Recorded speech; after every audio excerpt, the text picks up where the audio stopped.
Beneath the grey skies of Victorian Yorkshire, a young widow arrives at a manor shrouded in silence. Behind its grand stone walls lies a grieving child no one dares to touch, and a father consumed by guilt. But when she cradles the boy for the first time, something shifts. A boundary is crossed, a rule is broken, and from that moment, nothing will ever be the same again. What secret buried in this house still whispers through its halls? And what happens when love dares to bloom where sorrow once reigned? Welcome to the Thorn of Rosewood Hall, a story of forbidden tenderness, lost letters, and a passion that defies the cold. Tell us, where in the world are you listening from? And what is it about period romances that captures your heart? Yorkshire, England. The year is 1862. The rain had stopped, but the sky remained heavy, as if mourning with the great stone house perched at the edge of the moors. Rosewood Hall, once whispered about in society for its beauty and brilliance, now loomed before Annalise Doyle like a mausoleum of forgotten joy. Its ivy-choked walls bore the stains of winters past, and the iron gate groaned in protest as the carriage rolled through. Inside, the air was thick with silence, the kind that clings to the skin and settles in the bones. The scent of coal smoke and polished wood hung faintly in the entrance hall, but no fire warmed the marble floor. Shadows danced faintly along the walls, cast by a single oil lamp that flickered at the base of a staircase so grand it seemed to vanish into gloom. Annalise stepped out of the carriage alone, her gloved hands trembling slightly beneath the coarse wool cloak she had borrowed for the journey. Her brown hair was pinned low, damp from the mist, and her eyes, hazel with flickers of green, scanned the darkened windows above. No face peered back. Only the echo of her own heartbeat filled her ears. A door opened, firm and precise. "Miss Doyle, I presume." The voice was female, clipped and exacting. Standing in the doorway was Mrs. Thistlecroft, the housekeeper, short, compact, and immaculately dressed in black wool with a stiff white collar.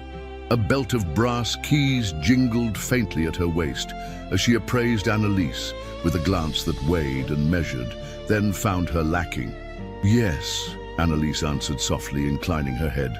"I've come regarding the position." Mrs. Thistlecroft turned without another word and led her inside. They passed through a wide corridor lined with oil portraits and heavy drapery. Faces long dead watched from their gilded frames, lords and ladies caught forever in varnish and stillness. A pair of high-backed chairs sat untouched by the cold hearth. The ticking of a grandfather clock broke the silence in measured intervals like the breath of a sleeping giant. "The nursery is on the second floor," Mrs. Thistlecroft said, ascending the staircase with steady steps. "Meals are taken downstairs. You will speak only when spoken to. You will not venture into the West Wing, and under no circumstance are you to touch the child." Annalise paused mid-step.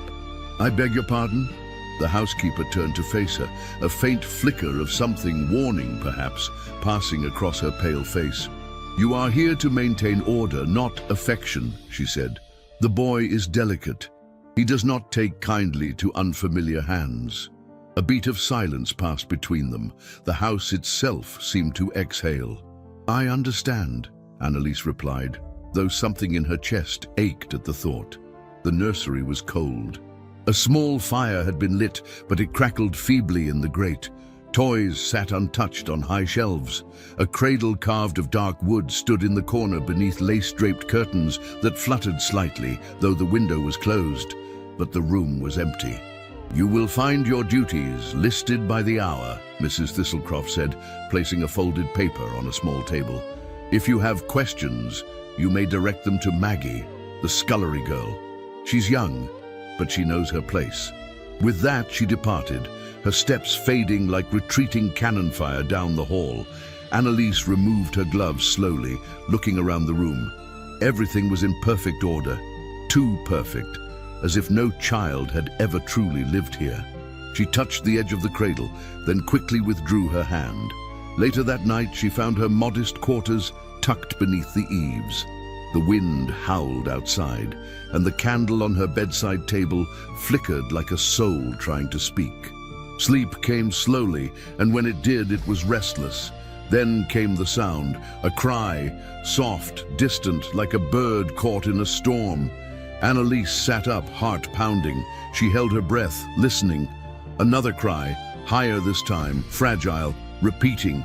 She rose, wrapped her shawl around her shoulders, and stepped into the corridor. The hall was cloaked in darkness, only the faintest moonlight slipping through the arched windows. The sound was coming from the nursery, but when she reached the door, she found it already closed. From within, the crying continued. No footsteps stirred, no nursemaid answered, no voice comforted the child. Annalise pressed her hand gently to the door. She did not open it, not yet, but something stirred within her, a quiet, familiar ache she thought she had buried with her past. She turned away, returning to her room with tears stinging the corners of her eyes, not knowing why. Behind her, in the dark, the house exhaled again. Something had changed, and though none could say it yet, the silence was listening. The morning unfolded like a breath caught between memory and dread.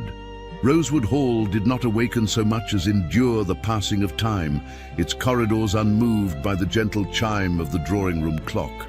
Fog drifted outside the windows, thick and reluctant to lift, as if shielding the house from the brightness of the world beyond. Annalise Doyle crossed the threshold of the nursery just past the hour of 9. Her apron was freshly pressed, her sleeves cuffed with precision, but her heart beat an uncertain rhythm beneath the modest bodice of her cotton dress. She moved quietly, her steps muffled by the thick woven rug that stretched across the nursery floor like a faded tapestry of an era that no longer existed. The fire had not been lit that morning. The chill in the air was sharp enough to draw a tremble from her skin, and her breath lingered for a moment in the pale light streaming through the tall window panes. The silence was profound, thicker than it had been the day before, and it seemed to press against the walls like a ghost refused release. Then she saw him. He sat beneath the window, not quite in shadow, not quite in light. A small figure dressed in cream wool, fine and delicately embroidered, seated with his legs folded and his arms cradling a wooden horse whose paint had long since faded. His head was bowed. His hair, ash blonde and unruly, curled at the nape of his neck. His bare feet peeked from beneath the hem of his gown, still and pale as porcelain. Elias Harrow, the child the house would not touch. He did not look up as Annalise entered, nor did he move when she drew closer. He remained silent, breathing softly, his eyes fixed on the wall, as though listening to something only he could hear. Annalise paused a few paces away, unsure of the rules of this strange communion. She had been warned. They all had. And yet, in the tender quiet of that room, something deeper than instruction called to her. She lowered herself slowly, settling onto her knees so they might meet at eye level. "Good morning," she said gently, her voice barely above a whisper. The boy blinked slowly. His gaze turned toward her, steady and solemn. There was no fear in his eyes, only a depth of sadness far too great for a child of 2. "I'm Annalise," she continued, offering a soft smile. "I'll be looking after you." No answer came. He clutched the wooden horse a little tighter, but his gaze did not waver. In that gaze she saw something unspoken, an aching familiarity. It was the look of one who had known silence for too long. A moment passed, another, and then, with the same delicacy with which one touches a wound, Annalise reached out her hand and placed it gently on the floor between them. Not touching, not pushing, simply offering. Elias looked at her hand, then at her, and then, without ceremony or resistance, he rose with surprising grace and walked to her. His small body leaned against her chest, curling into her lap, as though it had always known the shape of that embrace. Annalise froze. He was warm, so very small. His breath brushed her collarbone. His fingers clutched the fabric of her dress, not in fear, but in a silent plea. A plea not to be alone. Her arms closed around him instinctively. The child who had not been held since the day he was born, who had grown up in a house of silence and shadow, nestled against her with a softness that broke something within her chest. She did not speak. Words had no place in that moment. She simply rocked him gently, her fingers brushing through his tangled curls. From the hallway, obscured by the darkness beyond the half-closed door, Lord Benedict Harrow stood in silence. He had come intending to pass by to avoid the room that held too many memories, but the door had been ajar, and in it he had seen something he had not expected. Her, holding his son, her arms cradling the child with tenderness no one else had dared offer, her head bowed, her eyes closed, as though she, too, were healing in that stillness. The fire inside him, banked for so long, stirred with the flicker of something he dared not name. He had not seen Elias held since Eleanor, and the pain of that truth struck him like a blade. He turned away, not from anger, but from something deeper, a fear he had buried so long it had become part of his bones. Downstairs, the staff were already whispering. By the hearth, in the pantry, along the corridor where coats were hung and water was boiled, lips bent toward one another with suspicion and awe. The maid touched the boy. No one ever dares. They say he screams when held. He didn't. Not this time. Cursed, that child. His mother died birthing him. Everyone remembers. And beneath those whispers lay something darker, a discomfort with what they had seen, or rather, with what it might mean. For if the child could be touched, if he could be comforted, then perhaps the curse was not on him at all, but on the house, and those who had chosen to live within the walls of its sorrow. That evening, as the first drops of rain began to fall once more upon the leaded windows, Annalise stood in the nursery alone. Elias had been taken to rest by Maggie, who had watched the scene in breathless silence and dared not speak until the boy was asleep. Annalise now gazed at the cradle she had dared not touch the day before. Her fingertips brushed the carved edge, and for the first time she noticed a faint indent near the headboard, an engraving worn by time and polish. E.H. She traced the letters, wondering if they had once been carved by a hopeful father, or perhaps by the mother whose face now stared down from the oil portrait above the hearth. Lady Eleanor Harrow. So beautiful, so still. Annalise lifted her gaze to the painting. The woman's golden hair shimmered in the firelight. Her eyes, pale and blue, seemed to follow Annalise wherever she moved. A chill ran down her spine, but she did not look away. "I will not let him be forgotten," Annalise whispered. "I don't care what they say." And as she turned to leave, the wind howled through the chimney, stirring the fire. The nursery door creaked on its hinges, then closed with a soft click behind her. Somewhere deep within Rosewood Hall, a draft shifted, as though the house itself had drawn breath. The child no one held had been held. The silence had been broken, and although no voice dared say it aloud, something had awakened. The third morning at Rosewood Hall dawned in a hush, thick with dew and hesitant sunlight. Mist clung to the rose gardens like forgotten lace, and the old stone walls seemed to breathe beneath it, their chill seeping into the marrow of the house itself. Annalise Doyle walked through the narrow corridor that led to the nursery with practiced grace, her soft leather shoes barely making a sound on the worn wooden floor. In her hands, she carried a folded cloth and a child's book of rhymes, well loved and browned at the corners. The day had barely begun, and already a restlessness stirred in her chest, delicate and inexplicable. She had slept poorly, as if her dreams too now belonged to the house. Elias was awake when she arrived, already seated by the window, his hands clutching the wooden horse, his small figure framed in the weak light. He looked up as she entered, his eyes meeting hers without hesitation. That gaze, so deep, so ancient in its quietude, was no longer foreign. It pulled at something within her, something that had long been buried. "Good morning, my darling," she whispered, kneeling beside him. "Shall we read together?" The boy said nothing, but he reached for her hand, and that, she had come to understand, was answer enough. She read to him until the shadows shifted on the nursery floor, and the bells rang out from the tower across the east garden.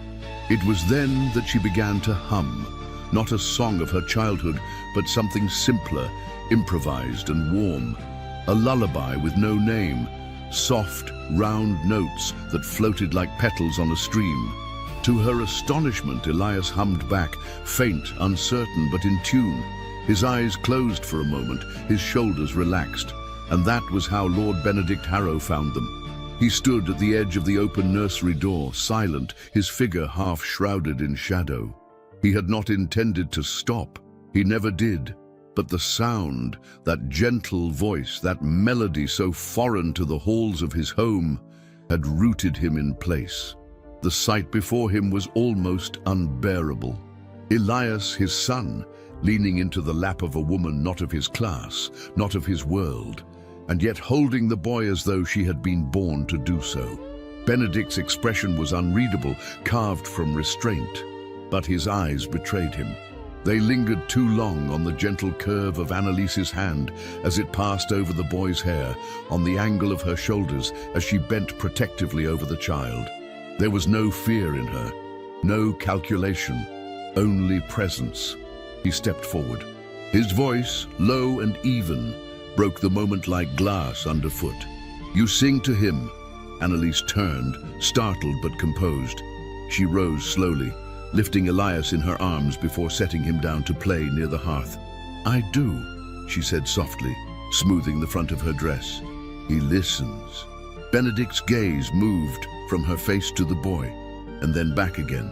"He was born into silence," he said, more to himself than to her. "I didn't know how to break it." There was something raw in the admission, something unguarded, and for a heartbeat, they stood facing one another, not lord and maid, not master and servant, but simply two souls, bruised by grief, circling the edges of something they could not yet name. "I believe silence is taught," Annalise replied after a pause, her voice barely above a whisper. "Not chosen." Benedict's lips parted slightly, but he said nothing more. He nodded once, curtly, then turned and left without another glance. Behind him, Annalise stood still, her breath trembling in her throat. The moment had been brief, brittle, but the air still vibrated with the echo of it. Downstairs, Mrs. Thistlecroft polished the brass handle of the front door with more vigor than necessary. She had seen the Viscount linger outside the nursery twice that week, and she did not like it. The girl, Annalise Doyle, was too quiet, too composed, too present. It was unnatural. No maid ought to move like that, as if the house answered to her rather than the other way around. Worse, the child responded. Elias, who had once stared blankly at his meals and flinched at sudden sound, now watched the hall for Annalise's arrival each morning. And then the footman spoke.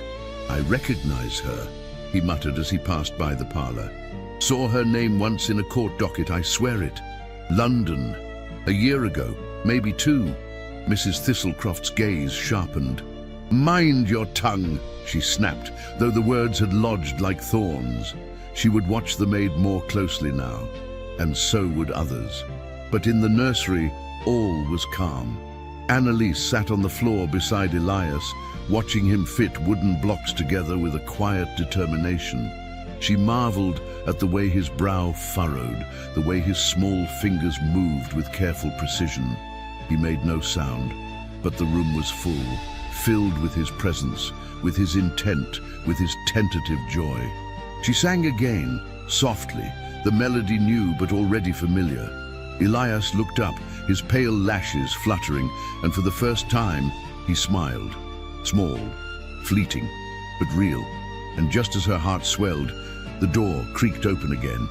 Only this time it was Maggie, the scullery maid, breathless and flushed.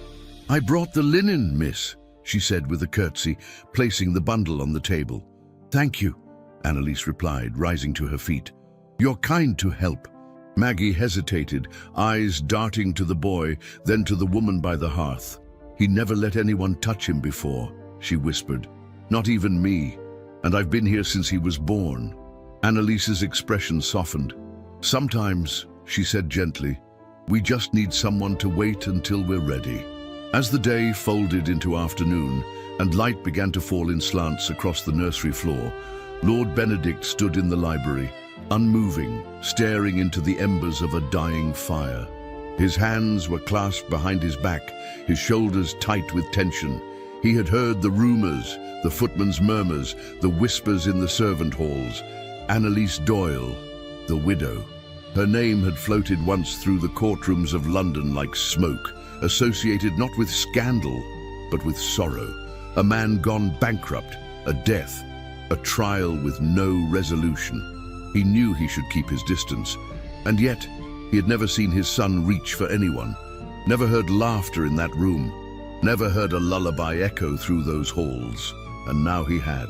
He closed his eyes just for a moment. Outside, the wind stirred the branches of the old yew tree. A rose petal, long dead, tumbled from its stem and landed on the sill.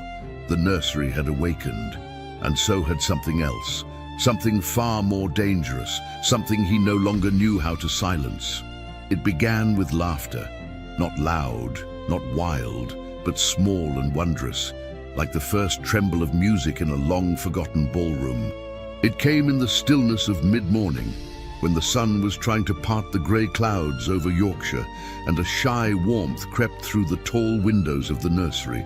Annalise Doyle turned her head slowly, almost not believing what she had heard. But there it was again, delicate, breathy, joyful. Elias was laughing. He sat among a scatter of wooden blocks, his cheeks flushed from excitement, his hands raised toward the fluttering of a moth that had wandered in from the open window. The sound, so pure, so wholly unburdened, filled the room like light breaking through stained glass. Annalise felt her breath catch. She had never heard it before, and from the look in Maggie's wide eyes as she stood frozen near the linen basket, neither had she. The child whom no one had dared to touch now sang to the world with laughter. Elias turned toward Annalise, his smile sudden and rare, and in a single movement he rose to his feet and stumbled toward her. He fell into her arms with a weight that was more than his small frame. It was the weight of silence shattered, of trust freely given. She wrapped her arms around him, pressing her cheek to the crown of his head, and in that moment, the entire house seemed to exhale. The days that followed rippled with quiet changes. The nursery filled with color. Drawings appeared on scraps of paper, toys were scattered rather than stored, and the fire, once only a faint glimmer in the hearth, now burned strong and steady. And yet, it was only in Annalise's presence that Elias blossomed. When others entered, he grew still again. When Mrs. Thistlecroft tried to coax him with a sugared biscuit, he turned his face to the wall. When Maggie read aloud from a worn book of nursery tales, he listened politely, but his fingers would reach for Annalise's hand, as if anchoring himself in her presence. Even with his father, Elias remained distant, until one afternoon when the boy did something no one expected. It had rained heavily all morning, the air hung thick with the scent of earth and soot, and Annalise had taken Elias to the small cushioned alcove by the window. Together, they watched the droplets race down the glass in crooked lines. When Benedict entered, quiet as always, his tall figure casting a long shadow, Elias looked up and, slowly, extended his hand. The Viscount paused mid-step. Surprise flickered across his sharp features, and then, carefully, reverently, he reached forward and accepted the child's touch. Their fingers met. The boy did not flinch. He did not withdraw. And though the moment lasted but a heartbeat, it changed something in Benedict Harrow. He looked at Annalise then, not as a servant, not as a stranger, but as the woman who had taught his son to live. That evening, as the house settled into its usual hush, and the staff whispered in corners about the shifting air inside Rosewood Hall, Annalise remained behind in the nursery. She had decided to clean the upper cabinets, areas neglected for too long. Balancing herself on the small footstool, she reached to the highest shelf, her hand brushing away a layer of fine dust that clung like memory. Behind a stack of unused linens, Her fingers touched something firm, an envelope. It was thick, sealed with a wax crest faded from time. On the front, in delicate ink, was written a name that stopped her breath. Lady Eleanor Harrow. She held it for a long moment, her heart thudding. The paper bore the scent of age, but also of lavender, faint, wistful. The seal remained unbroken. It had never been read. Tucked away, perhaps deliberately hidden. Annalise brought it to her chest, torn between reverence and curiosity. She did not open it. Not yet. Outside, the wind had begun to rise. The storm came quickly, as it always did across the moors, thunder rolling in like a distant cavalry. By dusk, the rain lashed the windows, and lightning cracked through the sky with eerie precision. The house moaned beneath it. Elias had been tucked into his cradle hours before, but the thunder woke him. His cry, sharp and panicked, pierced the dark. Annalise rushed from her quarters, nearly colliding with Maggie in the hall. But as the girl stepped back, trembling, Annalise pressed forward, drawn by instinct. She found Elias standing in the center of the nursery, barefoot and terrified, his arms raised as if warding off the storm. The wind rattled the panes, and the fire in the hearth had dimmed to a mere glow. Annalise crossed the room in seconds and dropped to her knees, pulling him into her embrace. He buried his face in her shoulder, sobbing softly, and she murmured soothing words into his ear, rocking him gently as the rain roared. It was then that the door opened. Lord Benedict Harrow stood at the threshold, his dark overcoat damp from the storm, his hair slicked back, his eyes wide with something like disbelief. In the firelight, Annalise's hair had come loose from its pins, falling over her shoulders in soft, dark waves. She held Elias to her chest, the boy wrapped in her shawl like a babe newly born. Her face was lit with tenderness, her expression bare, unguarded. Their eyes met, neither moved, neither spoke. The fire crackled once, casting a golden glow across the room. Benedict stepped forward, not with purpose, but with caution, as if afraid to disturb the sacredness of the scene. He crouched slowly, his knees folding with unfamiliar softness. His hand reached for Elias, then paused. Annalise looked down. She adjusted the child's weight and offered him forward, inch by inch, until Benedict's hand found his son's back. Together, without words, they held him. A breath passed between them. Their hands met, brushing over the boy's small form, flesh against flesh, heat against heat. Annalise's fingers trembled, but she did not pull away. Benedict's touch was hesitant, reverent. Their eyes found each other again, and in that gaze lived every unspoken thought, every memory they did not yet share. Not a single word was exchanged, but something had passed between them.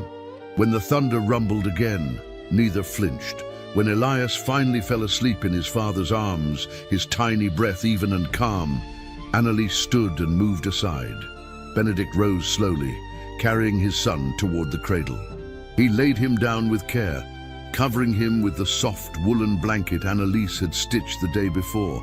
He turned to her then as though to speak, but the words would not come, only silence. And in that silence, a promise neither dared name. Annalise nodded once, then stepped into the corridor, her shawl trailing behind her like the tail of a falling star. Behind her, the nursery door closed, and inside, the fire burned bright once more. The rain had ceased, but the air remained heavy, laden with an electricity that clung to the walls of Rosewood Hall like a warning unspoken. The gravel paths outside had turned to soft mud, and the grey skies above never quite lifted, as if the heavens themselves were holding their breath. Inside, the house was warmer than usual, but tension flowed beneath its polished surfaces. Whispers, once confined to the far corners of servant corridors, now passed freely between footmen polishing silver and maids brushing the long velvet curtains.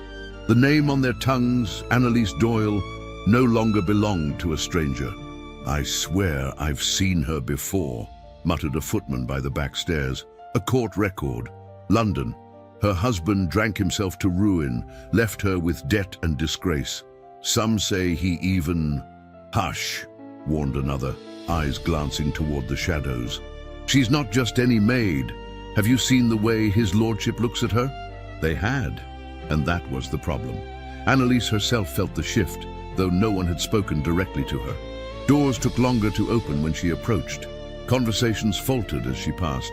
Even Mrs. Thistlecroft's instructions grew clipped and cautious, laced with a disdain barely concealed behind her stiff, formal manner. But none of it mattered when she was with Elias.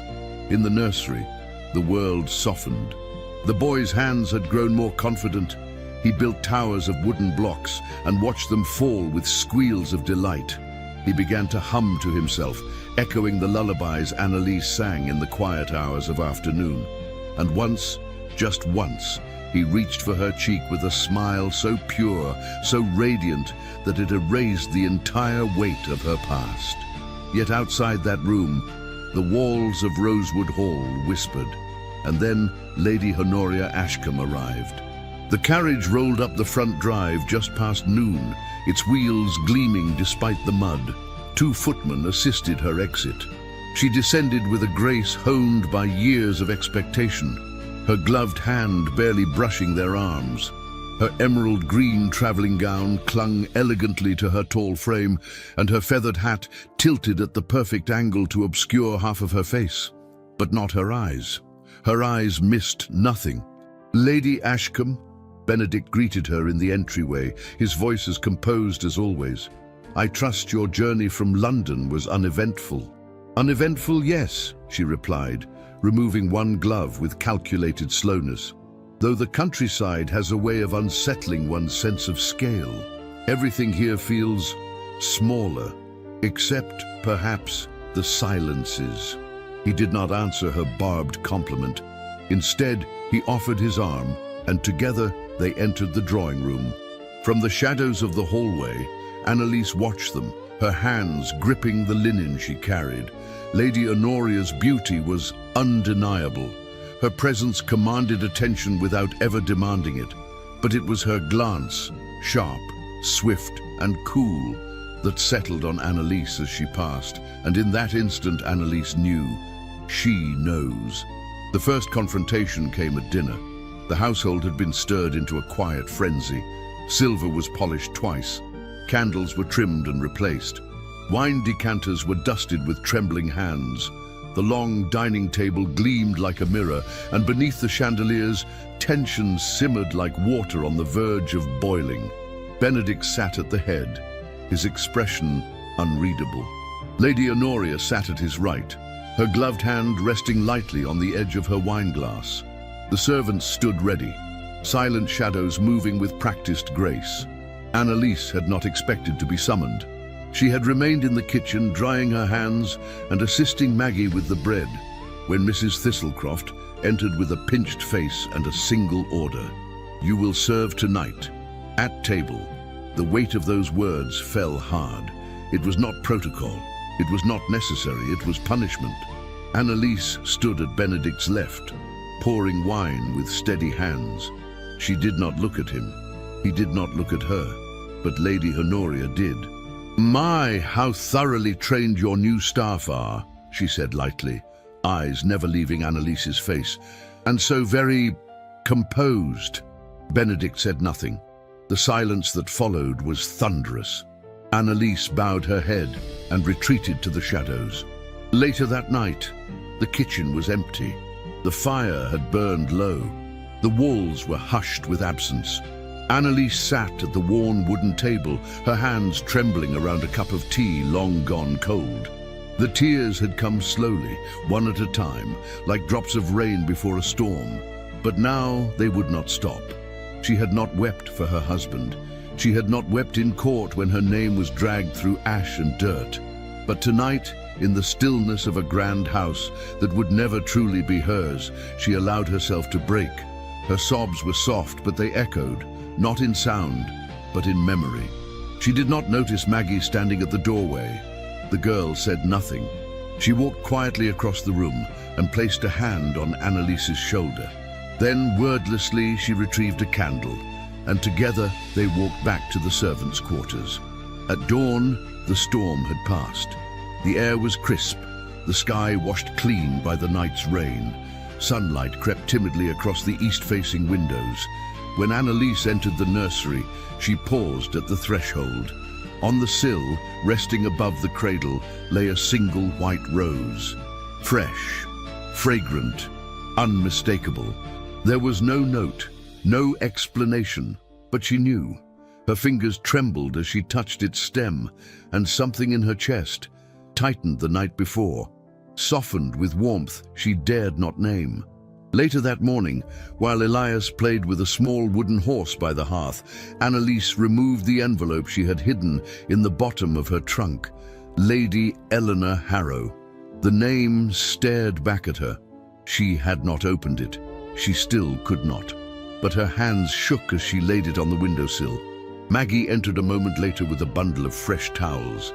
She hesitated when she saw the envelope, then closed the door behind her. "I can read, miss," she said softly. "I've been teaching myself. Letters. I could help you, if you wanted." Annalise looked up, startled. Their eyes met. She nodded slowly. "Thank you, Maggie." And so the first page turned. Not yet read, but acknowledged. Outside, the wind stirred the trees, and the air smelled of damp roses. Inside, secrets shifted just beneath the surface, waiting, watching, and the house held its breath once more. The winds howled across the moors with the bitter cry of something ancient and unforgotten. Rosewood Hall stood still, its stone bones bracing against the cold breath of early dusk. The skies were low, heavy with a grey so deep it seemed to press against the windows like a weight of sorrow. The house had grown quieter these past days, quieter in that eerie way that did not bring peace, but a hush before a storm. Annalise Doyle felt it too. There was a restlessness in the walls, a tension in every step of the floorboards, in every shift of the wind. Something unseen lingered in the corners, something left unsaid. She had spent the morning sorting the nursery shelves, pretending not to hear the voices that still whispered beyond her reach. Maggie had continued to help her, eyes wide and loyal. A candle lit beside them as they returned night after night to the letter that still remained unopened. The envelope marked Lady Eleanor Harrow rested now beneath a folded blanket inside Annalise's trunk, untouched but no longer hidden. It was during the late hours of that cold afternoon, while reorganizing the nursery wardrobe, that Annalise discovered something else. She had pulled back a stack of embroidered shawls, the ones with lace so delicate it might crumble beneath careless fingers. A small draft touched her cheek, though the window was shut. Her hand froze. The air was colder there, just at the back of the wardrobe. She pushed aside the linens, and her knuckles knocked against something soft yet hollow. Wood, but not solid. A panel. She pressed both hands against the grain, fingers tracing the seams where the panel met the frame. With a hesitant breath, she applied pressure, and the board gave a gentle groan. It shifted outward, loose. Behind it, in the space between the wall and the wardrobe's back panel, was a bundle wrapped in faded muslin. Her hands trembled as she pulled it free, heart thudding against her ribs like the distant gallop of hooves. She unwrapped the cloth slowly. A book, worn leather, softened by time, the edges stained by fingerprints long forgotten. A ribbon marked the center. And on the inside cover, in elegant slanted script, property of Lady Eleanor Harrow. The air seemed to still around her. For a long moment, Annalise sat in the hush, the book in her lap, the house watching. Then, with reverent care, she opened to the first page. The entries were not dated, but they followed the seasons. There were sketches in the margins, tiny roses, clouds, a child's rattle, a bird with its wings half open. I thought marriage would bring companionship. What I found was something much quieter, a house that breathes but does not speak, a man who watches but does not see. Annalise read on, eyes wide, breath caught in her throat. The journal did not speak of love. It spoke of loneliness, of cold halls and empty arms, of days that bled into nights with no joy to mark the difference. He does not mean to be cruel. He simply does not know how to be kind. I feel the tonic dulling me again. Dr. Wexley insists it is for my nerves. But I cannot think after I take it. I cannot dream. My hands shake when I write. What will happen if I stop? If I say no?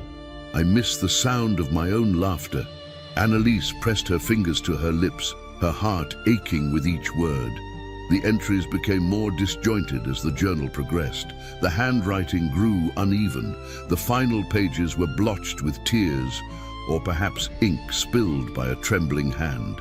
She closed the book and held it against her chest. Lady Eleanor's voice, once silenced by death, had returned, and it spoke of something more than despair. It spoke of warning. But even as fear settled in her chest like stone, she said nothing. Not yet. There was still too much she did not understand. That night, the fever came. Elias had been quiet all afternoon, unusually still even for his thoughtful nature. He had clung to Annalise during the evening lullaby, his little fingers curled tightly around the lace of her sleeve. His eyes fluttered, not in sleep, but in confusion. His skin was flushed. By candlelight, she touched his forehead. It burned. "Maggie," she whispered, rising from the rug where they had been sitting. "Fetch Dr. Wexley. Now." The girl did not hesitate. By the time the doctor arrived, Annalise had changed Elias into a fresh nightgown and wrapped him in layers of linen soaked with cool water. She sat with him on her lap, his breath shallow, his small chest rising and falling with effort. Panic lurked at the edges of her composure, but she forced herself to remain still, to be a harbor for him, calm and firm against the rising tide. Dr. Wexley entered the nursery with his usual self-importance. He examined the boy with swift, practiced hands, his brow furrowed but unreadable. He murmured something about teething, about the chill in the air, about children and their weak constitutions. "I'll prepare something," he said. "It should bring the fever down by morning." But Annalise's eyes narrowed as she watched him remove a vial from his coat pocket. The glass glinted in the firelight, pale and amber. She knew that color. She had read about it. The tonic. "Will it make him sleep?" she asked evenly. The doctor hesitated, then smiled thinly. "It will rest his nerves. That's what he needs." "No," she said softly, wrapping her arms tighter around the child. "Not tonight." Wexley blinked. "Excuse me." Annalise rose, careful not to jostle Elias, her voice clear and steady. "You may leave it here, but I'll be the one to decide if he takes it." The doctor stared at her for a long moment, then turned to Benedict Harrow, who had entered the room unnoticed. "My lord," he said, tone clipped, "your servant presumes to dictate." "She is not a servant tonight," Benedict said, his voice a low growl. "She is his mother in all but name. Do as she asks." The room fell into silence. Wexley departed without another word. Annalise did not thank Benedict. She could not. Her hands were too full with the boy who had begun to shiver. They sat together before the fire, the boy between them, wrapped in wool and silence. Benedict knelt beside her, his hand hovering near hers, but never quite touching. "Why does he always come to you?" he asked at last, his voice roughened by something he could not name. "Because I don't look away," she answered. "Because I listen." Their eyes met.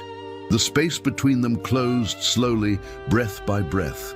He leaned closer. She did not move. Their faces were inches apart. Their lips. A knock at the door. Maggie again. "The tea, miss?" Annalise turned away. The moment shattered. Benedict rose and lifted Elias from her arms with a tenderness that surprised even him. The boy stirred in his sleep, but did not wake. As he carried him toward the stairwell, he paused at the threshold. "You should have come sooner," he said softly. And then he was gone. Annalise remained where she was, her hand still outstretched in the space where warmth had just been. The fire flickered. The wind hissed through the chimney. And far below, deep in the heart of the stone walls, a truth began to stir. Something had been hidden, and now it had been found. The skies over Rosewood Hall were the color of morning, an endless stretch of pewter grey, neither storming nor clearing, as if even the heavens could not decide whether to release their fury or withhold it. The wind carried the sharp scent of wood smoke from distant chimneys, and the moors lay still, save for the occasional cry of a lone bird overhead. It was the kind of morning that seemed carved from silence. Inside the manor, the atmosphere had changed. Though Elias's fever had broken, the residue of fear lingered in every movement. Annalise Doyle walked the corridors with a measured grace, her expression calm, her step steady. But beneath her skin, a storm churned. She had barely slept. The night before had unraveled everything, her sense of place, of distance, of restraint. Benedict's words still echoed in her. "You should have come sooner." And though they had spoken little since, the look in his eyes, raw, conflicted, dangerously vulnerable, was burned into her memory. And now, as if summoned by fate itself, the past came knocking. The village magistrate's carriage arrived mid-morning, its black wheels kicking up the gravel with indifference. A letter had been sent hours earlier requesting, no, demanding, that Miss Annalise Doyle present herself at the parlour for formal questioning. Maggie, pale and trembling, had delivered the summons. "They say it's about your husband," she whispered, unable to meet Annalise's eyes. "Something to do with debts, with a court in London." Annalise felt the air drain from the room. The past, so carefully buried beneath months of silence and modesty, rose now like smoke from a fire thought long extinguished. She stood before the magistrate with her back straight and her hands folded, as if still seated in the cold stone courtroom where they once judged her. Her mourning dress, well kept despite its age, hung heavily about her like armor. She did not flinch beneath the weight of their eyes. "I am told," the magistrate began, adjusting the spectacles perched on his long nose, "that you failed to disclose certain financial liabilities following the death of your husband, Mr. Doyle. That you absconded from a settlement and fled the city to avoid inquiry." Annalise said nothing for a moment. She lifted her chin slowly. "My husband left me with nothing," she said. "He drank away our savings, gambled our future. When he died, he left me not only destitute, but with his shame upon my name. I did not flee. I survived." There was a pause, as thick and heavy as the drapes that lined the parlour windows. "And the court records," the magistrate pressed. "The missing funds, the unsettled claim?" "I never saw a coin of it," she replied, her voice calm but sharp. "It was stolen before it ever reached me, by a man my husband trusted more than he ever trusted me." Gasps rippled through the staff gathered beyond the doors. The house, as always, listened. The magistrate cleared his throat. "Nevertheless, the matter requires review, and the presence of a woman with such history in a noble household raises concern." Before Annalise could speak again, the door opened, and Lord Benedict Harrow entered. He was not in formal dress, but he carried himself with such authority that the room seemed to contract around him. His eyes locked on the magistrate, and the fire behind them was unmistakable. "If this is an official inquiry," he said, "then it should be conducted in my study, and if it is gossip disguised as justice, then I suggest you leave this house before my patience falters." The magistrate stiffened. "My lord, this matter concerns a woman under my protection," Benedict cut in, "and your tone offends me." Annalise turned to him, stunned. His words were like thunder in the quiet room, undeniable, irreversible. "Lord Harrow," she murmured, "please." But he stepped forward, standing between her and the others. "You will not speak her name in contempt again. Not here, not in this house." It was done.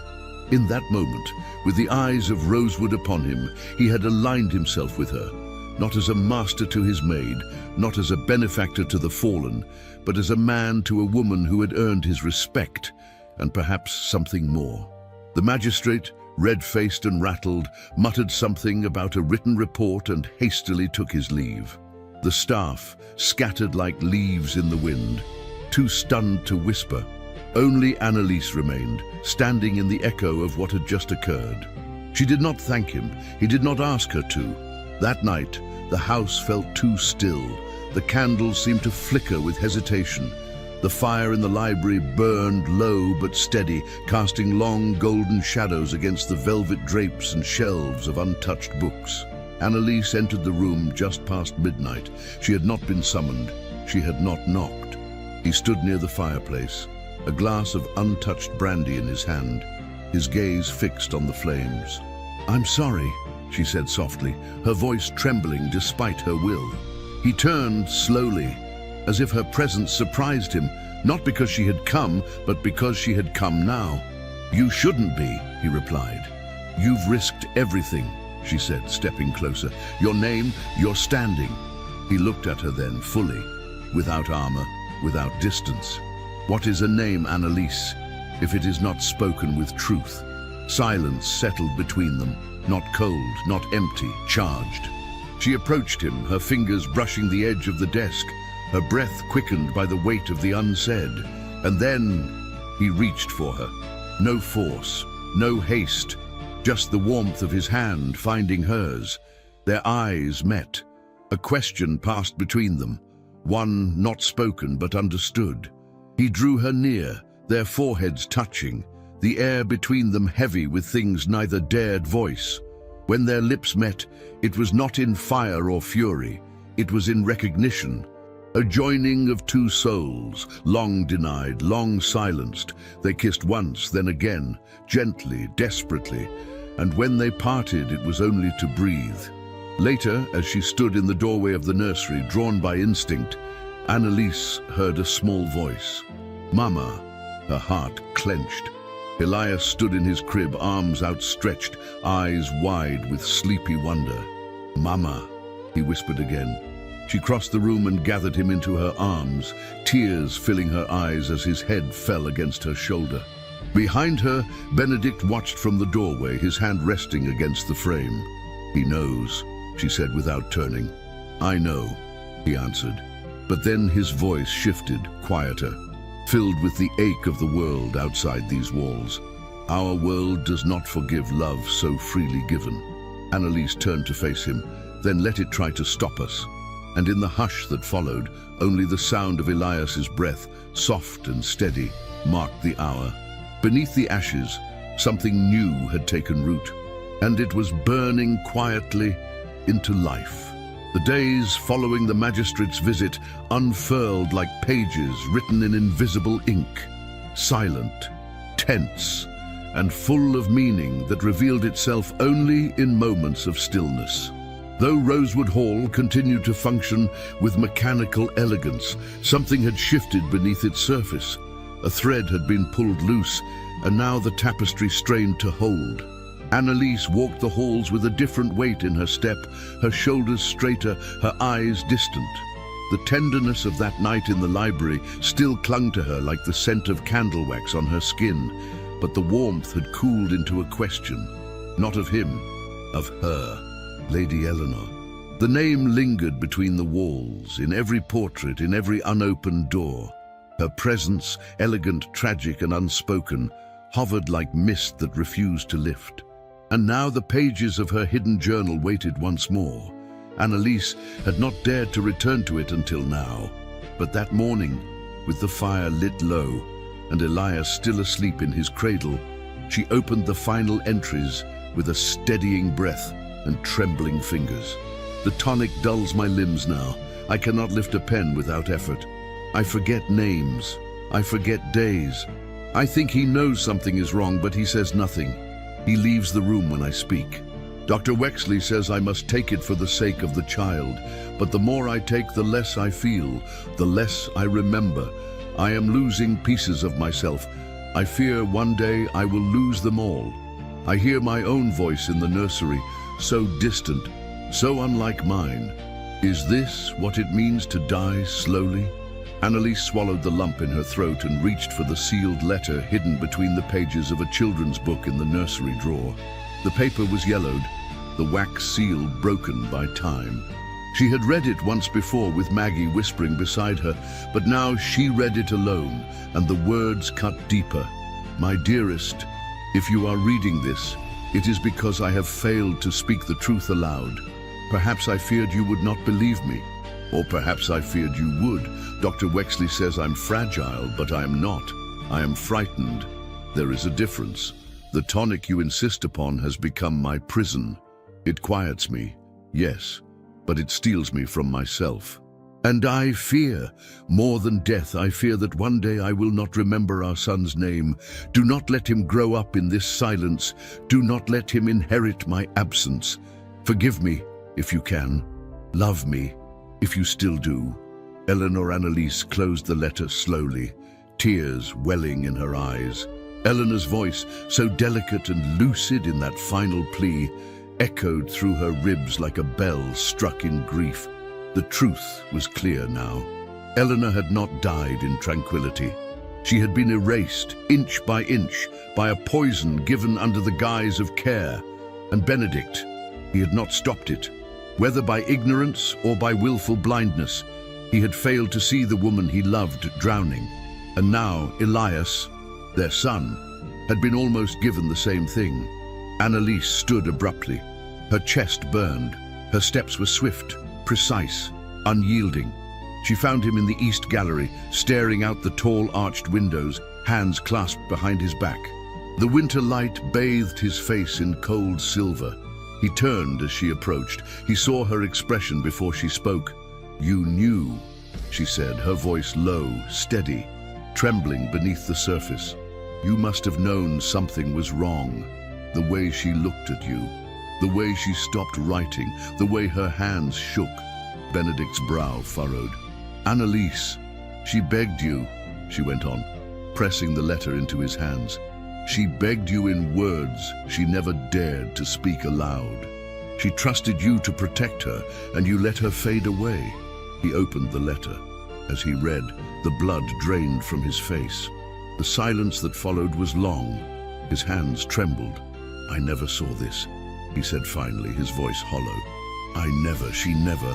She left it for you," Annalise said, eyes shining. "She hid it because she was afraid, and she had every reason to be." He looked up at her, stricken. "She said she was frightened," she whispered. "Not fragile, frightened." Benedict staggered back a step, as if the weight of those words crushed the air from his lungs. He turned from her, walking toward the fireplace, his hand pressed against the mantel as if for balance. "I thought I was helping her," he said. "Wexley told me she needed peace, that she was too anxious, too restless. I thought, God help me, I thought I was saving her. But you weren't," Annalise said gently. "You were silencing her." His eyes met hers again, and in them was a grief too deep for language. "I loved her," he said. "I loved her, and I didn't see her slipping away." Annalise stepped closer, her voice softening but firm. "Then do not let him do the same to your son." Later that day, Dr. Wexley arrived under the pretense of checking Elias's recovery. He entered the hall with his usual self-satisfied gait, coat freshly pressed, eyes cool behind his spectacles. He did not expect to find Lord Benedict Harrow waiting for him in the front vestibule, hands folded, expression carved from ice. "You will not be needed any longer, Doctor," Benedict said quietly. Wexley blinked. "I beg your pardon?" "I said," Benedict repeated, his voice sharper now, "you will not be needed. You will not return to this house. Not today. Not ever." Wexley's smile faltered. "I believe there has been some misunderstanding. I've cared for your family for years. You trusted me." "I did," Benedict said, stepping forward. "And in return you drugged my wife. You silenced her. You watched her unravel and offered poison in the place of compassion." Wexley's face paled. "That is a dangerous accusation." Benedict's voice dropped to a cold whisper. "Leave this house. You drugged her. You will not poison my son." For a moment neither man moved. And then, without a word, Dr. Wexley turned and walked down the corridor, his footsteps hollow on the marble floor. The great oak door creaked open, letting in a gust of wind that scattered the firelight, and with it, he was gone. Justice had been done. Not loudly, not cruelly, but with finality. That evening, Annalise stood once more in the nursery.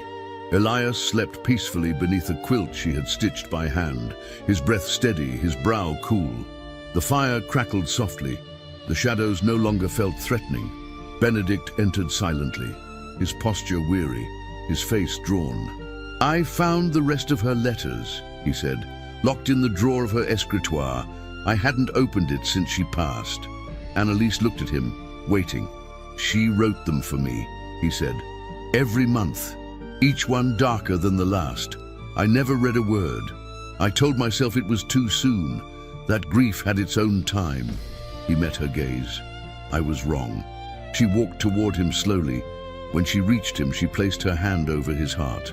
"And now, I'm listening," he whispered. "For the first time, I'm listening."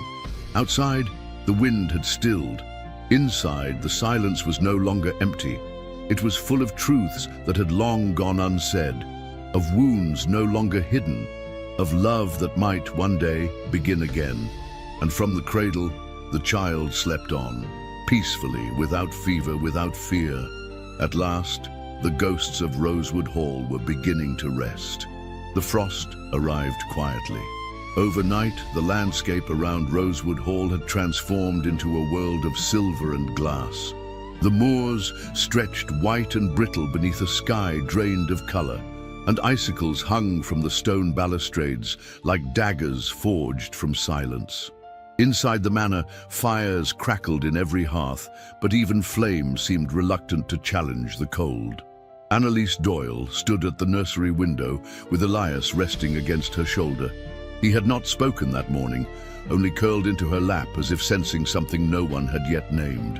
His small body was warm, but his silence had returned, not heavy as it once was, but uncertain, as if joy itself had grown cautious. Downstairs, wheels crunched against gravel. A black carriage approached through the mist, sleek and sharp against the pale hush of winter. Maggie appeared in the doorway, breathless, her cheeks pink from kitchen heat. "She's here." Annalise didn't ask who. She knew. The air itself had tensed, as though the house remembered. Lady Honoria Ashcombe. The name moved through the halls before her figure did, elegant and biting, laced in emerald wool and lined with contempt. Her arrival was not announced. It never needed to be. She stepped across the threshold with the confidence of a woman who believed the world should tilt in her direction. Benedict met her in the drawing room, standing beneath the portrait of his ancestors, their painted stares offering neither judgment nor approval. "Honoria," he said curtly, "to what do I owe this performance?" She removed her gloves one finger at a time, each motion deliberate. "I heard troubling things about the boy, about the maid." Benedict's jaw tightened. "Her name is Annalise." "Of course it is," she murmured, settling into a wing-back chair without invitation. "She seems to be on everyone's lips these days, even in London." He did not sit. He remained near the fireplace, as if grounding himself in flame. "I've come because I'm concerned," she continued, her voice the perfect balance of civility and threat. "The rumors are growing that you've compromised the dignity of your title, that the child is being raised in the arms of a servant, that you've forgotten your obligations to society." Benedict's voice dropped into stillness. "Say what you came to say." Lady Honoria leaned forward, her expression sharpened to glass. "If you do not dismiss her, I will file a petition challenging your fitness as a guardian. The child is the heir to your name. He cannot be raised under scandal. I will not allow it." For a moment, only the fire moved. Then Benedict spoke slowly, each word cut from stone. "You think you can take him from me?" "I think," she replied, "that the law favors order, and you are unraveling." Her words hung in the air like frost. Outside the drawing room, the staff stood frozen in their tasks. Mrs. Thistlecroft had stopped mid-polish, her fingers tightening around the silver handle of a serving tray. Maggie stood near the staircase, lips parted, eyes wide. A footman hovered by the parlor doors, holding his breath. And then, quietly, firmly, Mrs. Thistlecroft stepped forward. "With respect, Lady Ashcombe," she said, her voice like flint, "you know nothing of this house." Honoria turned, startled. "I've served this family for over 20 years, the housekeeper continued, her hands steady, her back unyielding. "I knew Lady Eleanor. I saw her grief, and I see now what she would have wanted." The words echoed. From the kitchens and corridors, other servants began to appear. Maggie, the butler, the upstairs maids, silent but present. Lady Honoria rose, her cheeks flushed with disbelief. "This is madness." "No," Benedict said, stepping beside Mrs. Thistlecroft. "This is loyalty, something you've never understood." She laughed once, sharp. "So this is your decision, to cast your future into ruin for a maid with a tarnished name and a child born into sorrow?" Benedict's gaze did not falter. "She is not a maid," he said. "She is the woman who saved my son, and she is the only reason this house still breathes." Lady Honoria's smile vanished. She gathered her gloves and turned without another word. The door slammed behind her, and with it the echo of a world Annalise had never belonged to. But upstairs in the nursery, a different battle was unfolding. Elias had awoken alone. When Annalise returned, he was curled near the window, his forehead pressed to the icy pane. His lips were pale, his small hands trembling. She rushed to him, lifting him into her arms, her heart dropping at the heat radiating from his skin. "Maggie!" she called, her voice breaking. The girl ran. Annalise carried Elias to the hearth, wrapping him in blankets, cradling his head against her breast. His breaths were shallow, his lashes fluttering. "No, no, no, my darling," she whispered. "Stay with me. Stay." Benedict appeared seconds later, his face ashen. One look at the child in her arms, and he knelt, pressing his palm to Elias's brow. "What happened?" he asked. "I don't know," Annalise said, tears streaking down her cheeks. "He was fine, and then he wasn't." Benedict reached for the boy, holding him close, rocking him as though time could be reversed through motion alone. "He's sensitive to tension," Annalise whispered. "The cold, the fear, he feels everything." The physician had been dismissed. There was no one left to call, so they waited. They built a bed by the fire, pillows, quilts, warm stones wrapped in cloth. Annalise remained at Elias's side, her hand never leaving his. Benedict stood watch beside them, silent, unmoving. Hour turned to hour. The light outside dimmed into violet. The snow fell heavier now, muting the world, and still Elias did not wake. Benedict sat at the edge of the hearth, his hands clasped, his face drawn with a grief that could no longer hide in silence. "I don't know how to do this," he murmured. "I was never meant to raise him alone." Annalise looked at him, her voice a thread. "You're not alone." He turned to her, and their eyes met, not with fire, but with quiet devotion. She reached for his hand, and he took it. Together they sat by the fire, the boy between them, the storm outside pressing against the glass. They said no prayers, only breathed, only hoped.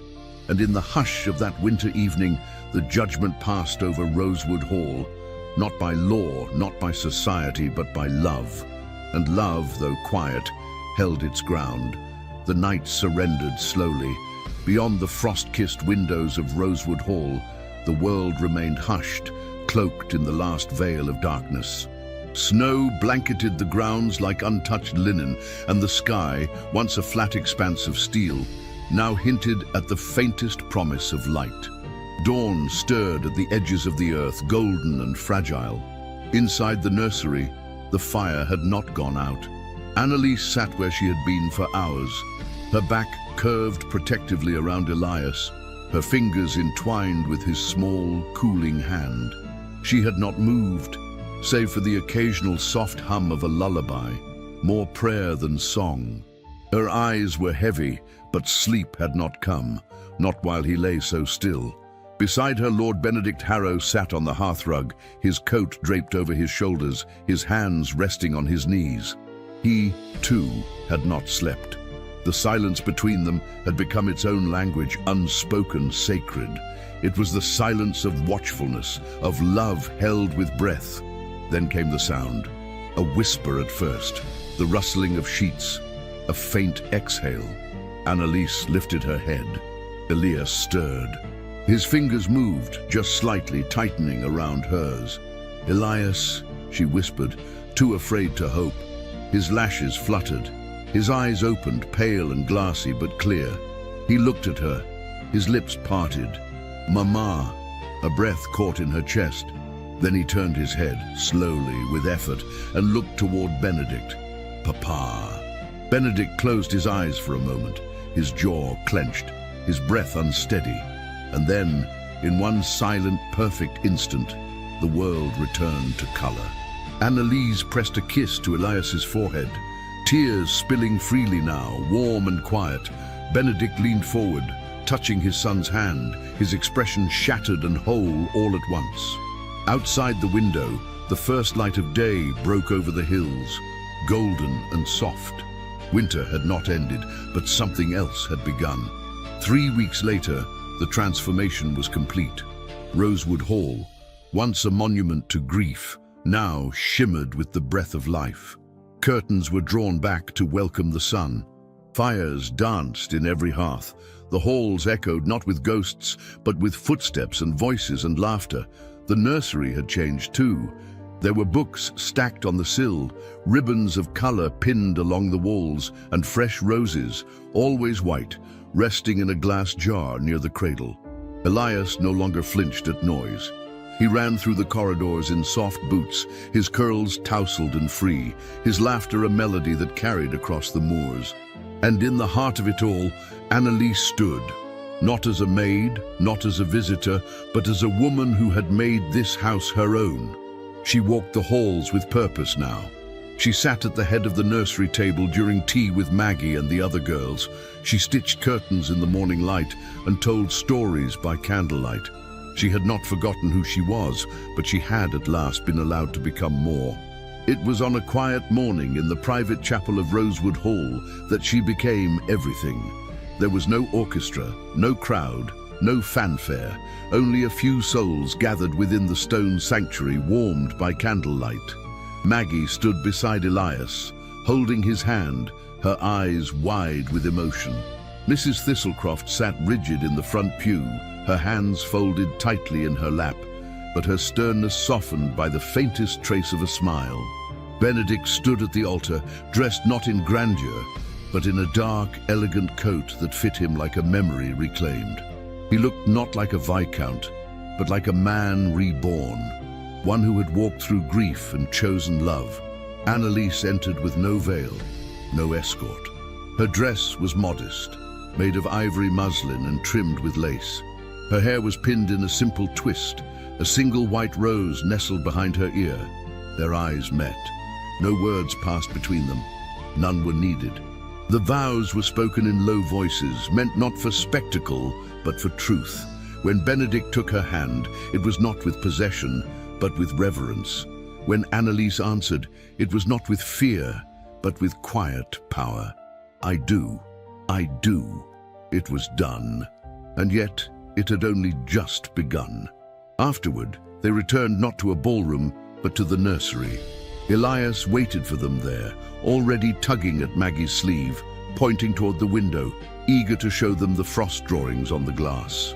When he saw them enter, he ran forward without hesitation, arms outstretched. "Mama! Papa!" Benedict lifted him high, laughing as the boy squealed with joy.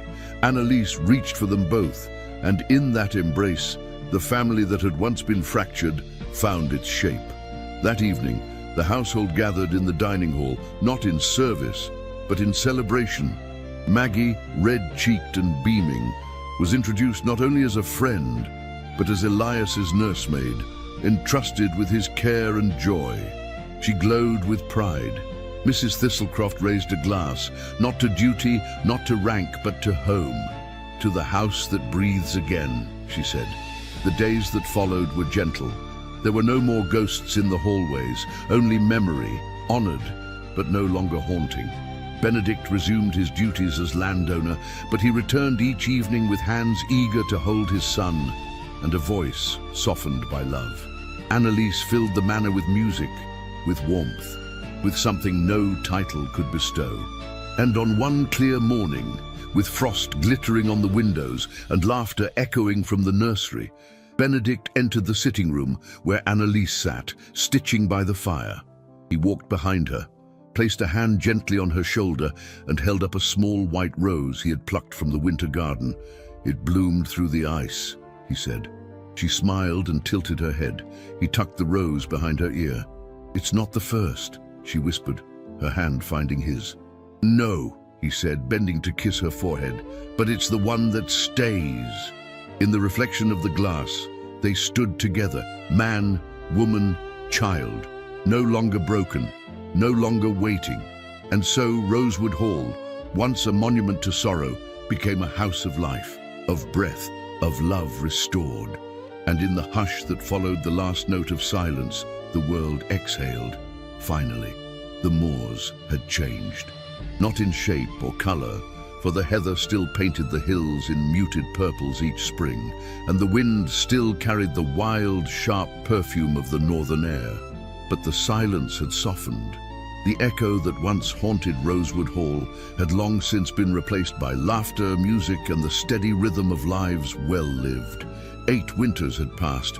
The once ashen stone manor now bore ivy in deliberate symmetry, trimmed and healthy. Warm light spilled from its windows even on the gloomiest of days, and the villagers spoke of it not with superstition, but with affection. In the garden, beneath a bare-limbed tree that had somehow survived the great frost of '64, Annalise Harrow stood with a shawl draped around her shoulders, watching her children chase one another through the dry leaves. Yes, children. Elias was now 10, tall for his age, with the same ash-blonde hair and deep, knowing eyes, though they no longer held the weight of sorrow. He ran with freedom now, joy a natural language. Beside him were 2 younger girls, Isabel, 6, with wild curls and an iron will, and Marion, 3, who toddled more than ran, but did so with fierce determination. Their voices rang through the garden like bells, unrestrained and full of life. Annalise smiled, one hand resting on the slight swell of her stomach. Another child was on the way, unexpected, yes, but not unwelcomed. Life, it seemed, had not finished gifting her quiet miracles. From the terrace, Benedict watched her. His dark coat flapped gently in the wind, a book held in one hand, spectacles resting low on his nose. His hair had silvered at the temples, but his posture remained straight, his presence grounded. When their eyes met, he smiled. That smile, the one he had once buried beneath grief, now worn without shame. He walked down to her, kissed her brow, and offered his arm. "How is your heart?" he asked, not looking at the children but at her. "Full," she whispered. "And still mine?" "Always." The years had not been without struggle. There were days when fear returned in fragments, nights when Elias stirred from dreams he could not name, when Annalise found herself clutching Benedict's hand too tightly during storms. There were still whispers, though fewer with each passing year. Some doors in society never fully opened again, but they had ceased to care. Love, it turned out, did not require permission, only courage. Maggie, now 24, stood as nursemaid no longer, but as companion and stewardess of the nursery wing. She had grown into her own kind of authority, gentle, firm, and deeply trusted. The children adored her, and so did the villagers, who often sought her guidance more readily than the parish rector. Mrs. Thistlecroft, older now and slower in her step, still walked the halls with pride. Her keys no longer jangled with the same stiffness. Once a week, she took tea with Annalise in the library, and though she never admitted affection aloud, the look in her eyes when she watched the children was evidence enough. As for Lady Honoria Ashcombe, she had not returned to Rosewood. The cost of her bitterness had been high. Her name was whispered now with sympathy, not reverence. Her estate, long neglected, had passed to a distant cousin. There were rumors that she wrote letters often, though they were never sent. And Dr. Wexley, no one spoke of him. He was a shadow whose name no longer echoed in any corner of Rosewood Hall. Inside the nursery, A portrait hung above the mantel. Lady Eleanor Harrow, painted in her youth, with eyes the same pale blue as Elias's. But beneath it, in a small gold frame, was a letter, her last. Framed not as a wound, but as a vow. Benedict had placed it there, and beneath it he had carved a single line into the wood. Do not let him grow up in this silence. And he hadn't. That afternoon, as the sun dipped low, the family gathered in the chapel. There was no service, only stillness. Annalise lit a candle and placed it before the altar, where white roses bloomed in ceramic vases, kept fresh by the warmth of the chapel's hearth. Elias sat beside her, now tall enough that his head met her shoulder. "Do you remember her?" he asked, looking at the portrait. "I didn't know her," Annalise replied gently. "But I remember the way she loved you. That kind of love leaves behind something." He nodded solemnly. "And do you love her?" he asked. She looked at him, her first son, her heart's beginning. "I do," she said, "because she brought you to me." That night, as wind curled once more around the tower spires and moonlight shimmered over the glass windows, Annalise stood before the nursery fireplace, her daughters asleep, Elias reading near the hearth. Benedict approached quietly and placed a fresh white rose in her hair. She turned to him, her eyes shining. "You always bring me back to the beginning," she whispered. He held her hand and answered, "Because the beginning is where we chose each other." Rosewood Hall, the house that had once mourned in silence, now lived in the music of small footsteps, in the scent of roses, in the brush of fingers over linen, in the firelight reflected in watching eyes. 8 winters had passed, and still the rose had not faded. And so ends the story of Rosewood Hall. A tale of sorrow turned into light, of silence broken by love, and of 2 hearts, lost in grief, who found one another not through grand declarations, but through quiet courage, day after day. Annalise and Benedict's journey reminds us that healing does not come all at once, but in fragments. A child's laughter, a hand reached in the dark, a single white rose blooming through frost. No matter how heavy the past, love, when chosen again and again, can transform even the coldest hall into a home filled with warmth. If you've made it this far, we'd love to know. Write the word rose in the comments so we know you stayed until the very last page of this love story. What part of this story moved you most? Was it Elias's first word, the sealed letter behind the nursery drawer, or perhaps the quiet wedding in the old chapel? Tell us below. We read every word, and your thoughts mean more than you know. If you believe in the power of love stories like this, stories that uplift, that remind us what matters, and that celebrate tenderness over spectacle, we kindly invite you to support the small team that makes these journeys possible.